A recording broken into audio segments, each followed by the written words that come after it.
tournament. But I decided to give you guys 3 tournament tips that I thought could help you guys out. Normally I'm just here sitting back watching you guys play, but I felt like since I have the microphone, I have you guys sit down, I might as well give you guys some tips. So the first thing that I want you to really remind yourself of is what you do really well. Sometimes when we play tournament matches, we're so focused on, well, I've got to serve this serve, I've got to hit just to his backhand, or I've got to hit here and there, that our mind gets bogged down on tactics against the opponent. One of the things that's critically important is to remind yourself of what you do well, and start with that. Start with your strengths, make them adjust to you, and then if you're losing, then we make adjustments. The second thing I want to remind you of is your reaction to points is important. One of the best coaches that I know, he has one of the simplest approaches to bench coaching. He's got a paper, and he's got a smiley face, a neutral face, and a frown.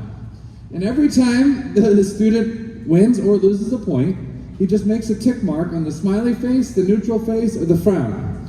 And I said, that is some of the most unusual bench coaching I've ever seen. And he said, yes. But he said the important thing is that how they react to a point sets themselves up for how they're going to play the next point, and the next point, and the next point. So if you can't shake off the fact that Matthew Chamberlain got 2 net balls at 9-9 in the first game, you may trash the whole match, you may trash your whole tournament 7 hours later, still talking about the fact that Matthew Chamberlain got 2 net balls at 9-9 in the first game. Okay? So reaction is important, how you react to the points. And the third thing I need to mention is that it should be a learning experience.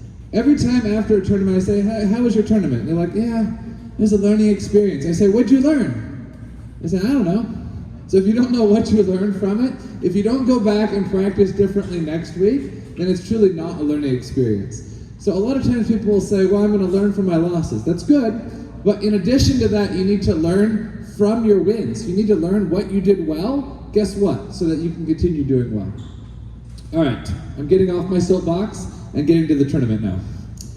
Giant round robin. So we're playing round robin groups. On the events that have more than one group, the top 4 advance. On the events that have just one group, it's just the group, and then top 4 get prizes. Unfortunately, unrated players cannot advance. The only exception to that rule is for the people that have been here practicing, and I know what your rating is. Those players, they can advance. 2-minute warm-up. We've got about 400 to 450 matches today. So how long is a 2-minute warm-up? It's 2 forehand rallies and 2 backhand rallies. Sometimes in the past we've run behind when people think a 2-minute warm-up is a 25-minute warm-up. So 2-minute warm-up. If you have problems, I'll be right up there at the front. I can help you, help any controversies, and record the scores. We have 3 stations, a station for the under 2,000 back there, a station for the under 1,200 right there, and a station for the open here. As soon as you win a match, you need to go record your scores immediately. That way we know who won. Next thing I need to mention is that our September and November tournaments are filling up really fast. So if you want to enter September or November, make sure you do so before you leave. We still have openings for our camp next week, so if you want to sign up for the camp next week, we have openings. And then right up there on the board, I have instructions as far as winter camp. Our winter camp, it's 10 sessions over 5 days. Normal cost is $470, but if you sign up this week, it's actually $270. So it's $200 off if you guys want to sign up at the front desk. It's not available online on Omnipong on the website, but if you want to sign up for the winter camp, you can do so. If you need to cancel, you can get a refund. All right, we are going to go ahead and start.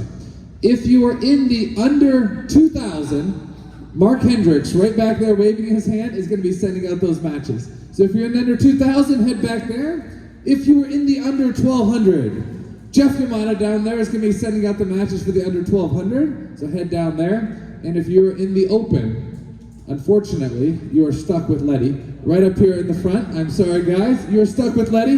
Letty's going to be sending out matches for the open. I'll be calling out first round matches.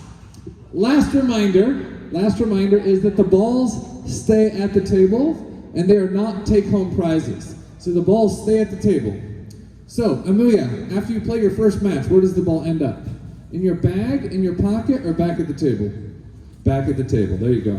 All right, table 1, Andre and Adam. Table 2, Nandan and Mandy. Table 3, Meech and Sarah. Table 4, Thomas and Amuya. Table 5, Senra and Jaden. And table 6, Seth and Andrew.